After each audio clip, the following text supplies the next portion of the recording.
قسط نمبر 7 شہر دل۔ اس کے ایگزام نزدیک آ گئے تھے۔ پاپا نے اسے کالج جانے اور پڑھائی پہ توجہ دینے کی خاص تاکید کی تھی اور وہ خود بھی سنجیدہ تھی۔ بابا نے کہا تھا وہ اس کی بکس وغیرہ کل تک بھیج دیں گے۔ آج ہی نیہا نے بھی طویل میسج پہ اسے ڈیٹ شیٹ بھی بھیجی تھی۔ پریشان کیوں ہوتی ہو؟ اگر پڑھائی میں کسی قسم کی مشکل ہو تو ولید بھائی اور عاقب ہے نا۔ اسے سوچ میں گم دیکھ کر فضا جو بیڈ شیٹ دھونے کے ارادے سے اتار رہی تھی مشورے سے نوازا۔ ولید بھائی اور عاقب ہے نا۔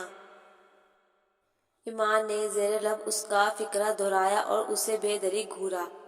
اگر ولید بھائی ہو سکتا ہے عاقب سے چھوٹا ہو کر تو عاقب کیوں نہیں؟ بھنو کو جنبش دیتے ہوئے وہ بے حد کڑے انداز میں اس کا گھیراؤ کر رہی تھی۔ فضا بیچاری واقعی ہی گڑبڑا گئی اور خفت مٹانے کو بولی، اچھا میں نے ایسا کہا، مجھے تو خیال ہی نہیں آیا۔ پہلے خیال آیا ہوگا جبھی تم نے یہ فضول حرکت کی ہے۔ فٹافٹ اگلو، اصل بات کیا ہے؟ وہ اسے کسی طور بھی بخشنے کے لیے تیار نہیں تھی۔ فضا خسیا کر ہنس پڑی، حوالدارنی صاحبہ تفتیش پھر کبھی کر لینا، ابھی مجھے کپڑے دھونا ہے۔ وہ بھی صاف کترائی تھی مگر ایمان نے آگے بڑھ کر اس کے ہاتھوں سے پردے اور بیڈ شیٹ جھپٹ کر دور پھینک دی۔ فضا مجھے پتہ چل چکا ہے تم کن ہواؤں میں اڑنے کی کوشش کر رہی ہو، یعنی حد ہو گئی، اتنا لو ہو گیا ہے تمہارا سینڈر کہ تم اب معمولی شکل کے ایک پینڈو شخص کی محبت کا شکار ہو گئی۔ کان کھول کر سن لو، تم اگر چاہو بھی تو میں تمہیں یہ حماقت نہیں کرنے دوں گی، سمجھی؟ وہ جس طرح آنکھیں نکال کر گررا کر بولی تھی، اس کے لہجے میں جو تضحیک اور حقارت کا عنصر تھا، اس نے فضا کا بھی اشتعال بڑھا دیا تھا۔ جبھی وہ جواباً اسے گھورتے ہوئے سرد لہجے میں بولی، دس از ٹو مچ ایمان، انف، تم مجھے صرف ایک بات بتا دو، کیا سمجھتی ہو تم خود کو آسمان سے اتری ہوئی ہو یا ہمارے وجود کو کوئی ہیرے موتی جڑے ہوئے ہیں؟ عاقب یا تاؤ کی فیملی ہرگز بھی گری پڑی نہیں ہے کہ تم ان کے متعلق اتنی سطحی بات کہو۔ اگر عاقب مجھے پسند کرتا ہے یا میں عاقب کو، تو اس میں ہمیں تمہارا فیصلہ لینے کی ہرگز بھی ضرورت نہیں پڑتی، اس لیے کہ زندگی ہمیں گزارنی ہوگی۔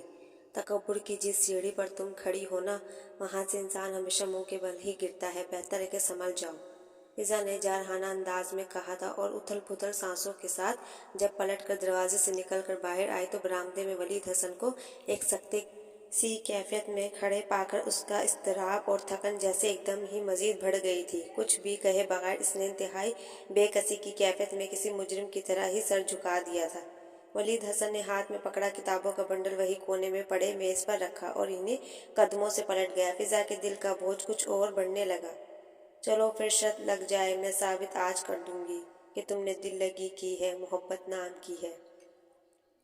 سن کر اس کی باتوں کو میں بولا، سادہ دل لڑکی، اگر میں دل لگی کرتا تو جینے سے نہ یوں ڈرتا، محبت نام کی کرتا، وفائے عام سی کرتا، مگر بھی انا تیری تسکین کی خاطر یہ کہتا ہوں، ہاں میں نے دل لگی کی تھی، تجھے اپنا ہی سمجھا تھا، تجھے دل سے لگایا تھا، جہاں نہ کوئی غم پہنچے وہاں تجھ کو چھپایا تھا۔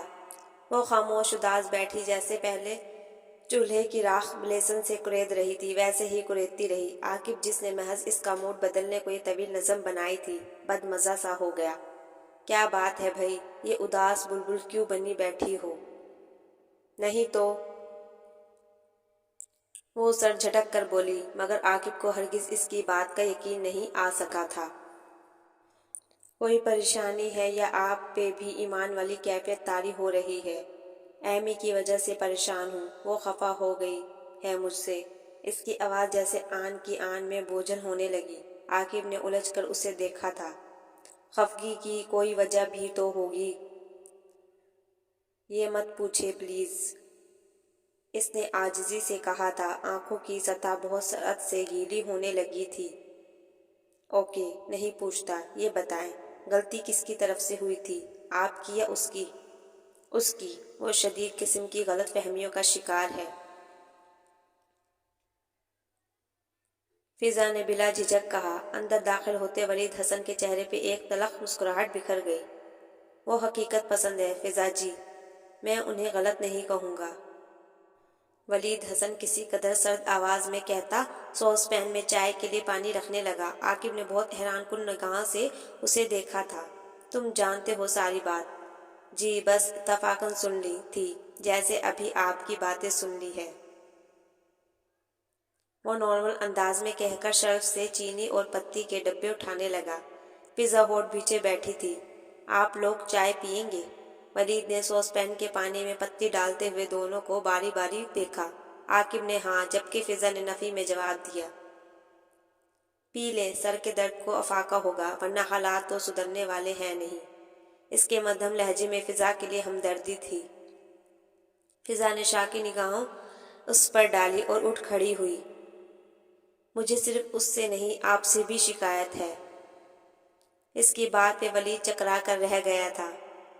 یہ تو خیر اب زیادتی ہے، میں نہ 3 میں نہ 13 میں۔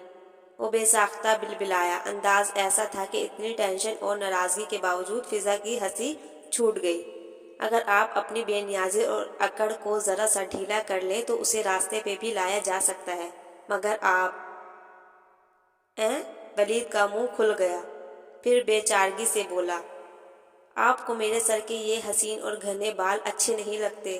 کیوں؟ مجھ بیچارے کو گنجا دیکھنے کی متمنی ہے؟ اپنی خونخوار ڈیئر سسٹر کا پتہ ہے نا آپ کو؟